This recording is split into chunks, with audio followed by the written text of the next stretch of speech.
Welcome back दोस्तों। आज मैं आपके सामने रिसेंटली तमिल लैंग्वेज में रिलीज हुई एक थ्रिलर मूवी को लेकर आया हूँ। इसका नाम है रूट नंबर 17। तो चलिए बिना टाइम वेस्ट किए लेट्स स्टार्ट। उससे पहले लुटा दो प्यार, फॉलो ऑन इंस्टाग्राम। कहानी की शुरुआत होती है 1995, जहाँ पर आधी रात को एक गाड़ी जंगल के रास्ते से जा रही होती है।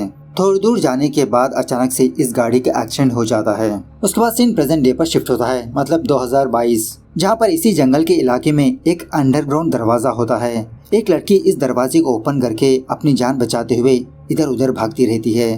तभी हमको एक और बंदे को दिखाया जाता है जो बहुत ही अजीबोगरीब होता है। उस लड़की को फॉलो करते रहता है, चेजिंग करते रहता है। बेचारी वो लड़की बचाओ बचाओ कहकर इधर उधर भागती रहती है, उस बंदे से छिपने लगती है। लेकिन फाइनली ये लड़की उस बंदे के हाथ लग जाती है। वो बंदा इस लड़की के सर पे वार करके दोबारा उसी जगह पर ले जाने लगता है। उसके बाद सीन दोबारा थोड़ा सा फ्लैशबैक में जाने लगता है। कुछ घंटों पहले आधी रात को एक बंदा अपनी जीप के जरिए से इस जंगल के इलाके में आता है। जब यह बंदा इस रास्ते से गुजर रहा होता है तो अचानक से इसकी गाड़ी के सामने एक अजीब की एंटिटी आती है। डर के मारे ये जीप वाला बंदा अपनी गाड़ी को साइड में घुमा लेता है। उसके बाद ये बंदा अपनी गाड़ी से उतरकर इधर उधर देखने पर कोई भी नजर नहीं आता। लेकिन उसी जमीन पर यह बंदा कुछ ब्लड को देखता है। ये खून को देखकर यह बंदा बहुत डर जाता है और उसी तरह उस जंगल में कुछ अजीबोगरीब की आवाजें भी आने लगती है। जब वह बंदा लौटकर वापस अपनी जीप के पास जाता है तो एक अनजान बंदा इस बंदे के सर पे वार करके उसको बेहोश कर देता है। उसके बाद सीन दोबारा थोड़ा सा फ्लैशबैक में जाने लगता है 3 हफ्ते पहले, जहाँ पर एक प्यारे से कपल को दिखाया जाता है। बंदे का नाम होता है कार्तिक, बंदी का नाम होता है अंजना। एक्चुअली ये दोनों लिविंग रिलेशनशिप में होते हैं और उसी तरह कुछ दिनों बाद एक दूसरे से शादी भी करने का डिसाइड कर लेते हैं। खैर नेक्स्ट हफ्ते कार्तिक का बर्थडे होता है, लेकिन इन एडवांस कार्तिक अंजना को एक छोटी सी ट्रिप पर ले जाने का डिसाइड करता है। ये दोनों अपने कपड़े शपड़े पैक करके अपनी जर्नी स्टार्ट करते हैं। रास्ते के दरमियान कार्तिक किसी मेडिकल स्टोर पर जाकर कंडोम्स वगैरह खरीदता है। बाद में ये दोनों एक दूसरे के साथ प्यारी प्यारी बातें करते हुए अपनी जर्नी को कंटिन्यू करने लगते हैं। लेकिन थोड़ी दूर आने के बाद इनकी गाड़ी ब्रेकडाउन हो जाती है। लेकिन उसी रास्ते से कुछ फ्रेंड्स गुजरते रहते हैं तो कार्तिक और अंजना इन लोगों से मदद मांगकर अपनी गाड़ी को ठीक करवा लेते हैं। गाड़ी ठीक होने के बाद दोबारा इन दोनों की जर्नी कंटिन्यू होने लगती है। खैर किसी जगह पर आने के बाद कार्तिक को 2 रास्ते नजर आते हैं, एक हाईवे को जाने का, एक जंगल का रास्ता। तो कार्तिक जंगल के रास्ते से जाने लगता है। उसी किनारे पर एक नोटिस बोर्ड लिखा होता है कि 6 बजे के बाद कोई भी इस रास्ते से नहीं गुजरना होगा। लेकिन कार्तिक बिना इस बोर्ड को नोटिस किए उस रास्ते से जाने लगता है। जंगल के अंदर आने के बाद इन दोनों को दोबारा 2 और रास्ते नजर आते हैं। सो कार्तिक उस कच्चे वाले रास्ते पर जाने लगता है। थोड़ी दूर जाने के बाद इन दोनों को एक बहुत ही खूबसूरत सी जगह नजर आती है। वहाँ पर एक टूटा हुआ हट होता है।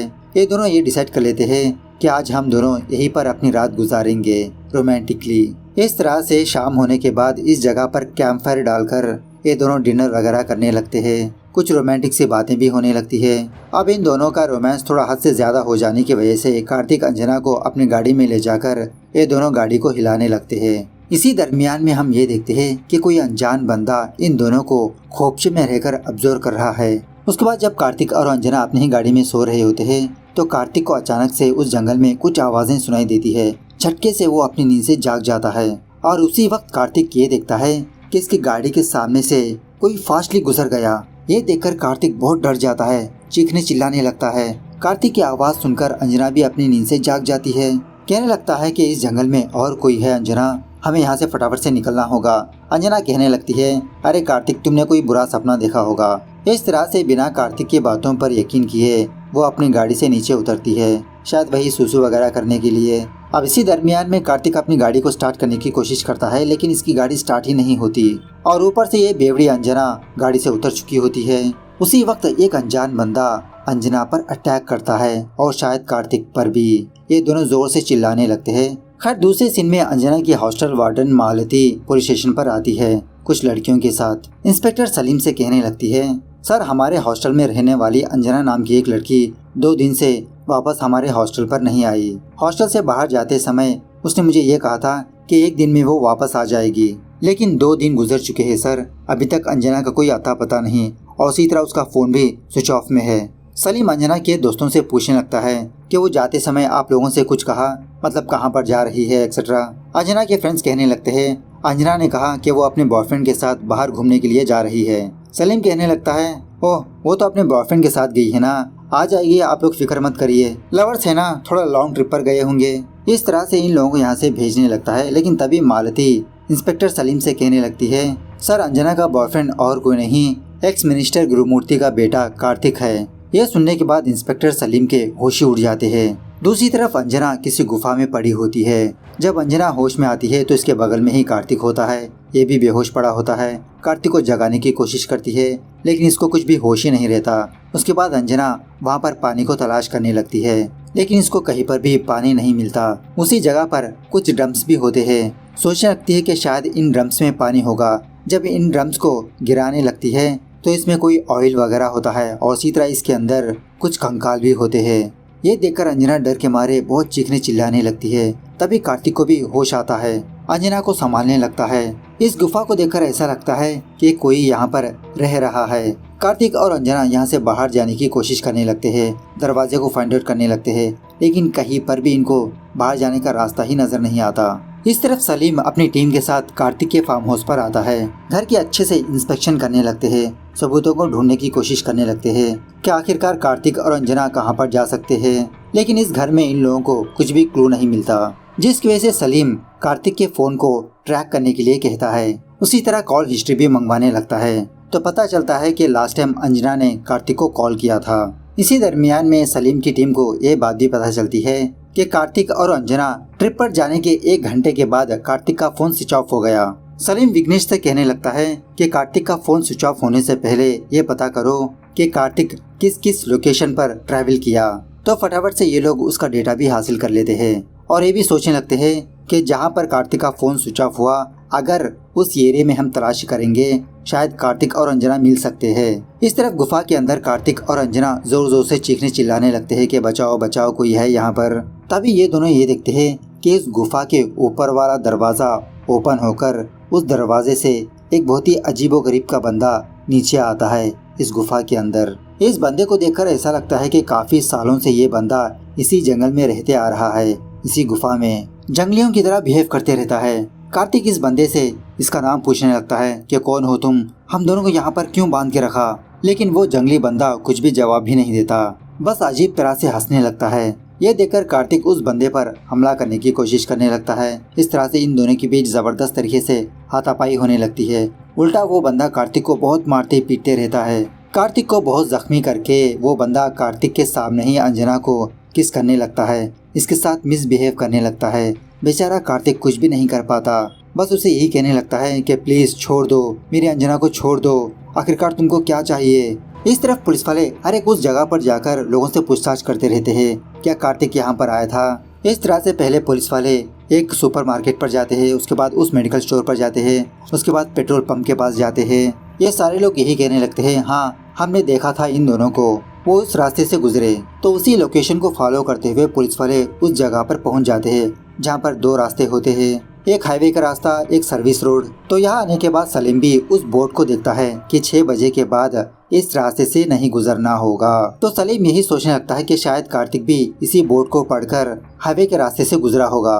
कल हम इस हाईवे के रास्ते पर गुजरकर इन्वेस्टिगेशन करेंगे। इस तरह से ये पुलिस वाले यहाँ से उल्टा लौट जाते हैं अपने घर। इस तरफ जंगल में वो जंगली बंदा डमरू बजाते हुए खुशियाँ मनाने लगता है, जैसे इसने कोई बड़ा काम कर दिया हो। जोर जोर से हंसने लगता है, डांस वांस करने लगता है। इस तरफ गुफा के अंदर कार्तिक और अंजना उन ड्रम्स के जरिए से यहाँ से बाहर जाने की कोशिश करने लगते हैं। बहुत ही मुश्किल से ये दोनों उस दरवाजे के थ्रू बाहर आ ही जाते हैं। इस जंगल से बाहर जाने की कोशिश करने लगते हैं, लेकिन फाइनली वो जंगली बंदा इन दोनों को फाइंड आउट कर ही लेता है। इस सारे जंगल का नक्शा पता होता है इस बंदे को।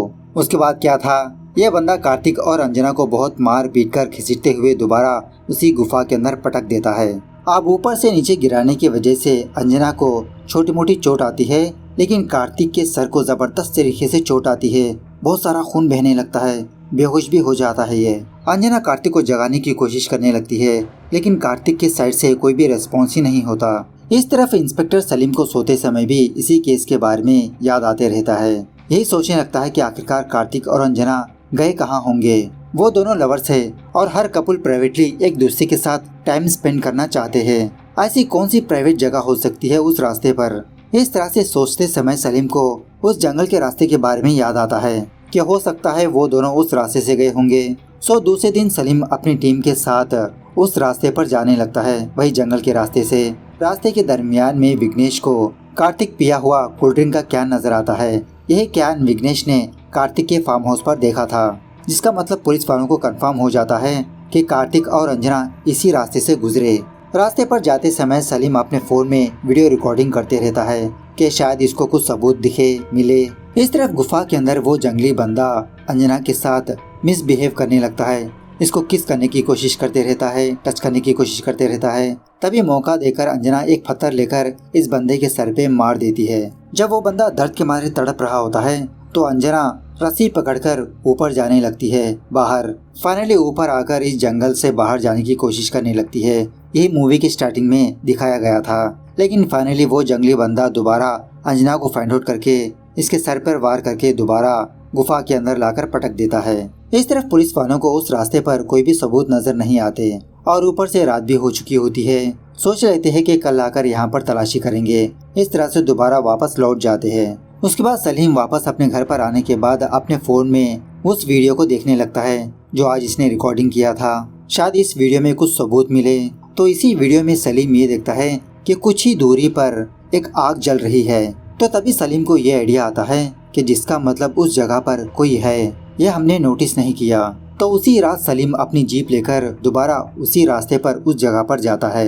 तो रास्ते के दरमियान में एक शैतानी शक्ल वाला बंदा इसकी गाड़ी के सामने आता है। सलीम अपनी गाड़ी को घुमा लेता है। गाड़ी से उतरकर देखने पर वहाँ पर कोई भी मौजूद नहीं होता। इसका खून नजर आता है जमीन पर। ये मूवी की स्टार्टिंग में दिखाया गया था। तो इस खून को देखकर सलीम सोच लेता है कि यहाँ पर जरूर कोई है। तो इस तरह से जब सलीम अपनी जीप के पास जाकर जब अपनी गन को लेने ही वाला होता है, तभी वो जंगली बंदा सलीम के सर पे वार करके इसको भी बेहोश कर देता है।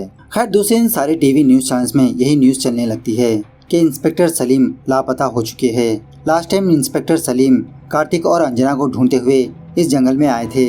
इस जंगल में इनकी गाड़ी पाई गई, लेकिन यहाँ पर इंस्पेक्टर सलीम नहीं है। आखिरकार कौन है इस जंगल में, किसने गायब किया इन तीनों को? फॉरेंसिक वाले भी यहाँ पर आकर अपने तरीके से इन्वेस्टिगेशन करते रहते हैं। अब इसी दरमियान में एसआई विघ्नेश ठान लेता है कि इस केस को सॉल्व करेगा। अपने इंस्पेक्टर सलीम के गाड़ी के पास जाकर सलीम की गन को हासिल कर लेता है अपनी सेफ्टी के लिए। उसके बाद विघ्नेश अपने पुलिस स्टेशन पर आकर उस जंगल के कुछ फाइल्स को ढूंढने लगता है। मतलब शायद उस जंगल के बारे में, उस रास्ते के बारे में कुछ इन्फॉर्मेशन इसको मिल सकती है। तो इसी दरमियान में विघ्नेश को एक बहुत ही पुरानी फाइल मिलती है। एक्चुअली 25 साल पहले एक इंजीनियर की फैमिली जब इसी रास्ते से गुजर रहे थे तो गाड़ी का एक्सीडेंट हो गया। कुछ लोग यही सोचने लगे कि उस इंजीनियर की फैमिली की मौत एक्सीडेंट से हुई, लेकिन उसी तरह कुछ लोगों का ये भी मानना था कि उस इंजीनियर की फैमिली को किसी ने मार दिया। उस इंजीनियर की फैमिली मरने के बाद उस जंगल में कुछ अजीबोगरीब से हादसाएं पेश आने लगे। उस घटना के बाद जो कोई भी बंदा उस रास्ते से गुजरता वो मर जाता था।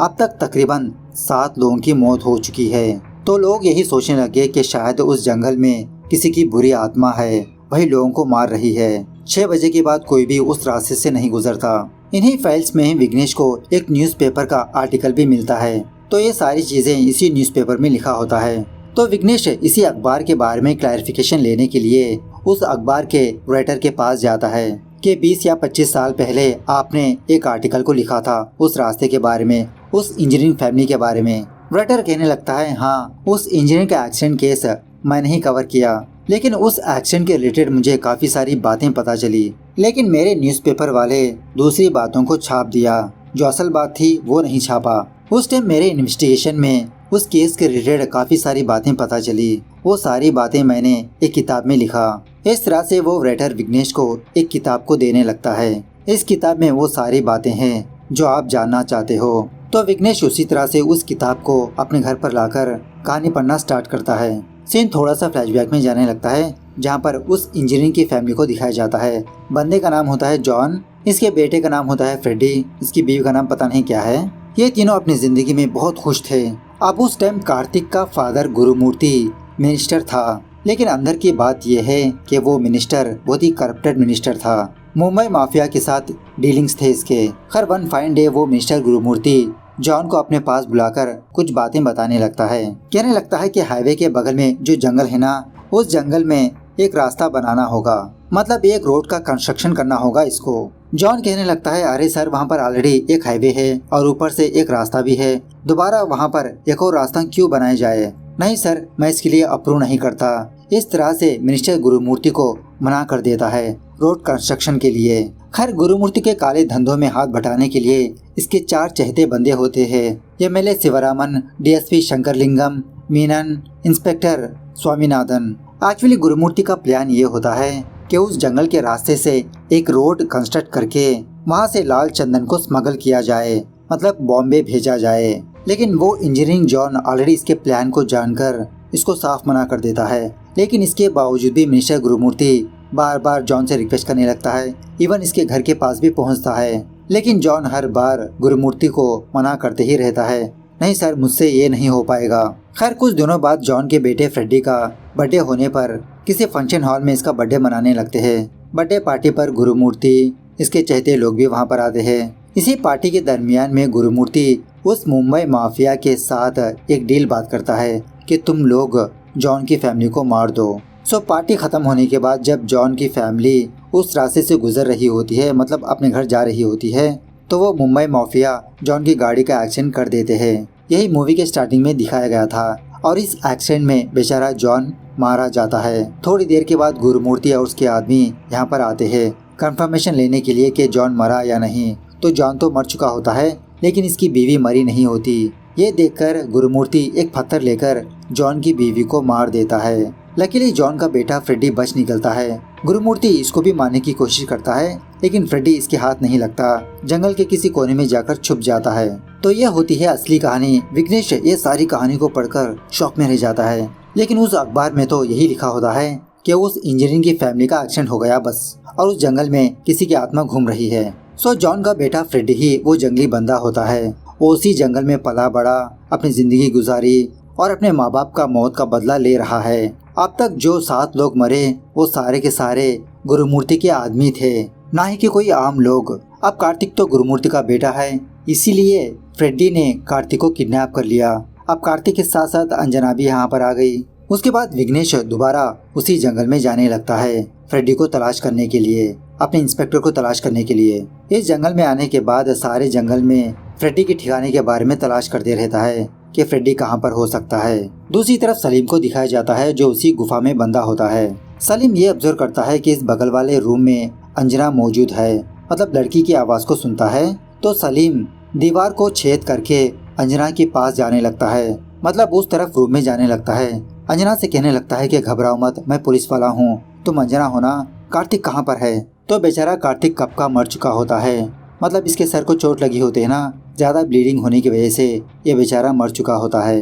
खैर जब सलीम अंजना को यहाँ से बाहर ले जाने ही वाला होता है तभी यहाँ पर फ्रेडी आता है।